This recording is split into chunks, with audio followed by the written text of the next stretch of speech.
7 अक्टूबर सुबह 6:30 बजे जब इजराइल के लोग सो रहे थे, उसी टाइम इजराइल पर 20 मिनट के अंदर 5000 से ज्यादा रॉकेट फायर किए गए और इसकी जिम्मेदारी हमास ग्रुप ने ली है।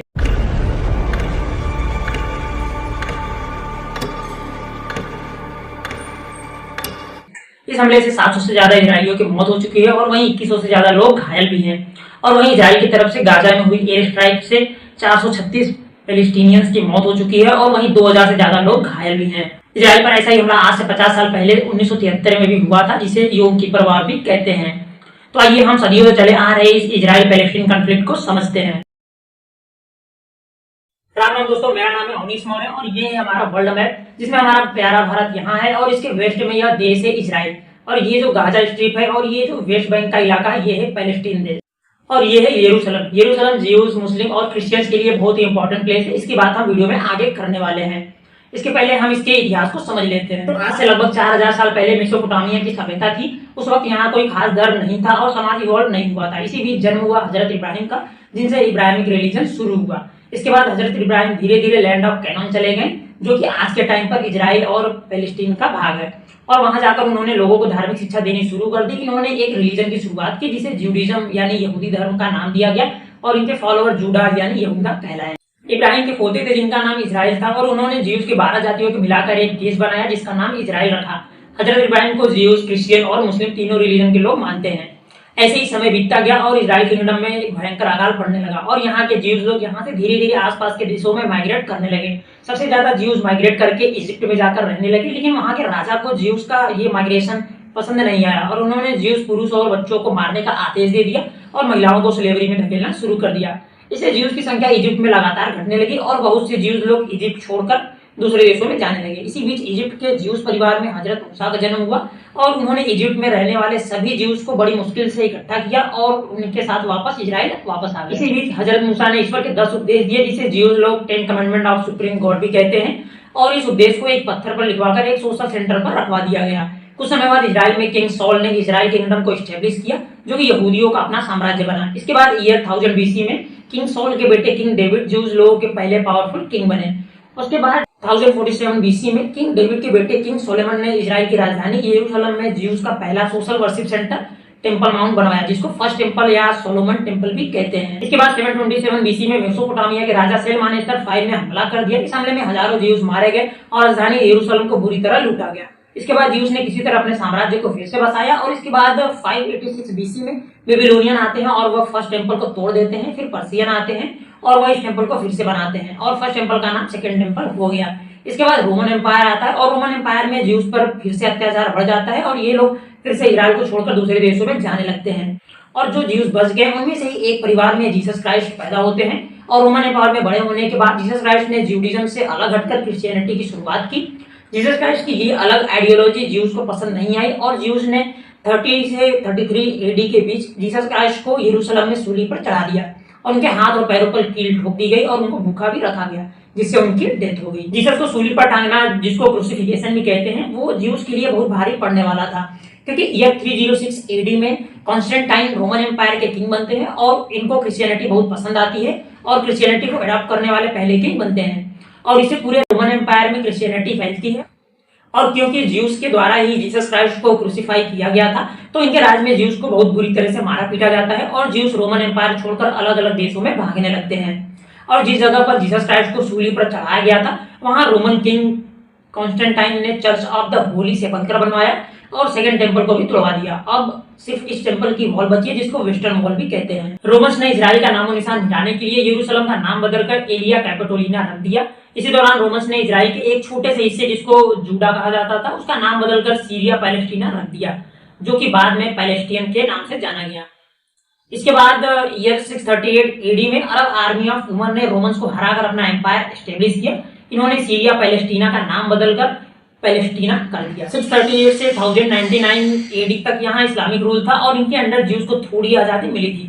इसके बाद 11वीं सेंचुरी में यूरोपियन ने पैलेस्टीना पर हमला कर दिया और वहाँ के मुस्लिम और ज्यूज लोगों को मारने लगे। इसके अलावा भी सभी यूरोपीय देशों में भी ज्यूज को मारा जाने लगा, क्योंकि यूरोपीय कंट्रीज क्रिश्चियनिटी को फॉलो करते थे और क्योंकि ज्यूज लोग जीसस के क्रूसिफिकेशन के लिए जिम्मेदार थे, इसलिए ये लोग ज्यूज को मारने लगे। 1100 से 1291 तक जेरूशलेम के लिए मुस्लिम और क्रिश्चियन के बीच भयंकर युद्ध हुए। इसमें ज्यूज ने मुस्लिम का साथ दिया क्योंकि यरूशलेम को मुस्लिम, ज्यूज और क्रिश्चियन सभी अपना होली प्लेस मानते थे।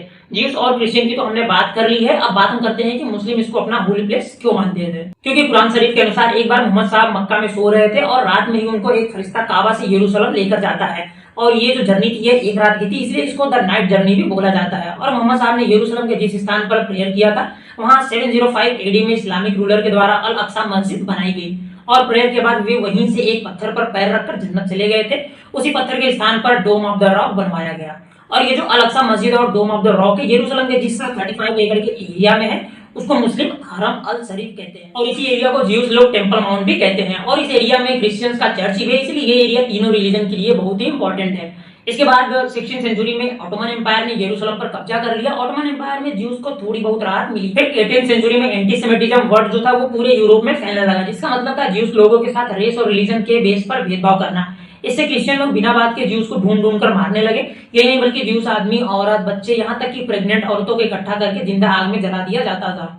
इसी बीच 18वीं सेंचुरी में जब फ्रेंच रेवोल्यूशन हुआ तब नेपोलियन के टाइम पर ज्यूज को थोड़ी राहत मिली। इसी बीच 1897 में थंडर हर्जल ने जॉनिज्म मूवमेंट की शुरुआत की।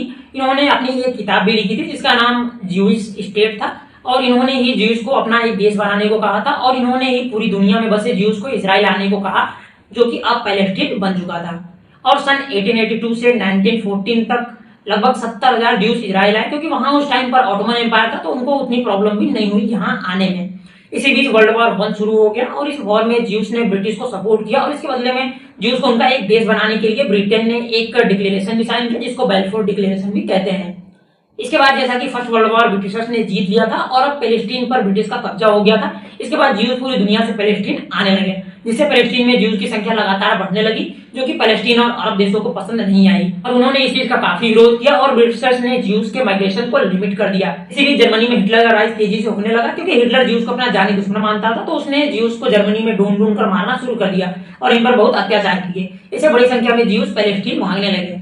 इसके बाद 1939 में सेकेंड वर्ल्ड वॉर हुआ, जिसमें फिर से ज्यूज ने ब्रिटिशर्स को सपोर्ट किया, जबकि अरब देशों ने जर्मनी को सपोर्ट किया, और इसमें भी जर्मनी की हार होती है। इसके बाद यूनाइटेड नेशंस की स्थापना की गई, जिससे फ्यूचर में वॉर को रोका जा सके। और जैसा कि इजराइल को वादा किया गया था उसको एक उसका स्वतंत्र देश देने के लिए, तो वर्ल्ड वॉर खत्म होने के बाद यूएन में पैलेस्टीन के बंटवारे के लिए वोटिंग शुरू हो गई, जिसको 33 देशों का समर्थन मिला, और वहीं 12 मुस्लिम देश और हमारा इंडिया इस पार्टीशन के खिलाफ था। और वहीं ब्रिटेन, जिसने ज्यूज को उनका देश बनाने का वादा किया था, तो और उसके साथ 10 और देश इस वोटिंग में न्यूट्रल थे। इसके बाद 14 मई 1948 को यूएन ने पैलेस्टीन का बंटवारा कर दिया, और इस वाले हिस्से को इजराइल को दे दिया, और ये वाला हिस्सा पैलेस्टीन को दे दिया गया, और ये यरूशलेम पर यूएन का अधिकार हो गया।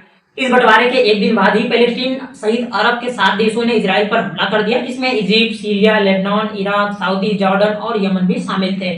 इस हमले का कारण था बंटवारा, जो कि थोड़ा अजीब था, क्योंकि पैलेस्टीन में ज्यूज की संख्या पैलेस्टीनियंस की अपेक्षा कम थी। फिर भी पैलेस्टीनियंस का एक बड़ा हिस्सा इजराइल को दे दिया गया, जिससे ज्यूज तो बहुत खुश थे, परंतु अरब देश इससे खुश नहीं थे।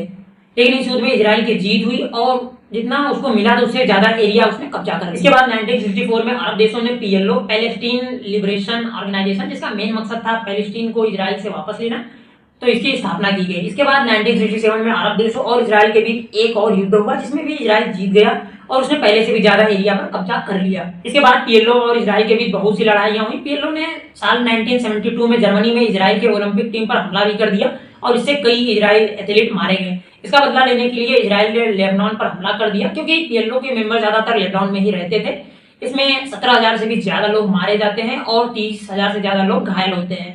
इसके बाद पीएलओ बैकफुट पर आ जाता है, और पीएलओ ने इजराइल से यूएन ने जितना हिस्सा पैलेस्टीन को दिया था वही हिस्सा वापस करने को कहा, परंतु अब इजराइल वो भी देने को। इसके बाद ईयर 1987 में हमास की स्थापना की गई। हमास पैलेस्टीन का एक पॉलिटिकल और मिलिटेंट ऑर्गेनाइजेशन है, लेकिन इसको US, UK, Australia, Japan, Israel, European union और भी देशों ने इसे एक डेजिग्नेटेड टेररिस्ट ऑर्गेनाइजेशन का दर्जा दे दिया है। हमास का जो मेन मकसद है वो इजराइल को पूरी तरह से नक्शे से मिटाना ही है। हमास का हेडक्वार्टर गाजा स्ट्रिप में ही है। ईयर 1988 से आज तक हमास ने 80 से भी ज्यादा अटैक इजराइल पर किए हैं, जिससे अब तक बहुत से इजरायली मारे गए हैं, और ये अटैक आज भी जारी है। अब अगर हम बात कर लेते हैं इंडिया के स्टैंड की, तो भारत ने पहले पैलेस्टीन का सपोर्ट किया था, और भारत हमास को टेररिस्ट ऑर्गेनाइजेशन भी नहीं मानता है। लेकिन साल 2014 के बाद से इंडिया ने कई मुद्दों पर वोट ही नहीं किया है, और इंडिया का स्टैंड न्यूट्रल ही रहा है, क्योंकि इंडिया के लिए अरब और इजराइल दोनों काफी इंपॉर्टेंट। और अगर अभी करंट सिचुएशन की बात कर ली जाए तो यहाँ पीएम मोदी ने ट्वीट करके कहा है कि इंडिया इस डिफिकल्ट सिचुएशन में इजराइल के साथ है और साथ ही उन्होंने किसी भी तरह के टेररिस्ट अटैक को कंडेम भी किया है। आगे चलकर भारत अपना स्टैंड और भी क्लियर कर सकता है। इस पर आपकी क्या राय है वो आप कमेंट कर सकते हैं। आपसे एक ही रिक्वेस्ट है कि आप लोग ज्यादा से ज्यादा इस वीडियो को शेयर करें और इसे अपने फ्रेंड्स एंड फैमिली को शेयर करें और इस वीडियो को लाइक और चैनल को सब्सक्राइब जरूर करें। और यदि आप व्हाट्सएप के बारे में जानना चाहते हैं कि व्हाट्सएप की शुरुआत कैसे हुई और व्हाट्सएप पैसे कैसे कमाता है तो आप ये लेफ्ट वाली वीडियो को देख सकते हैं। और यदि आप ये जानना चाहते हैं कि इंस्टाग्राम रील्स और यूट्यूब शॉर्ट्स या इनके जैसे और भी जितने शॉर्ट वीडियो वाले ऐप्स है वह कैसे स्लो पॉइजन का काम करते हैं हमारे लिए तो आप ये राइट वाली वीडियो को देख सकते हैं। तो मिलते हैं नेक्स्ट वीडियो में। जय हिंद।